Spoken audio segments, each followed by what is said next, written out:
continued update to the luxury property. The problem that we had going forward were permits and engineering. Engineering took a while, and then permits decided to take their sweet time like they normally do.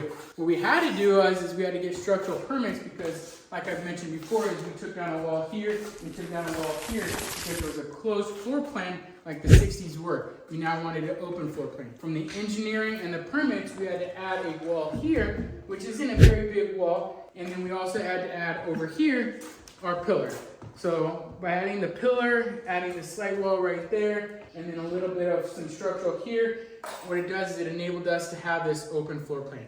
It takes a longer time period when you have to get permits and engineering to have an open floor plan, but what it does is it gives you more of a complete open view, and in my opinion, more of a luxury look, and you can get top dollar for it. Let me know if you think permits, engineering, structural is worth it to get top dollar, or do you prefer just to do a quick and easy lipstick on a pig remodel and get out of there?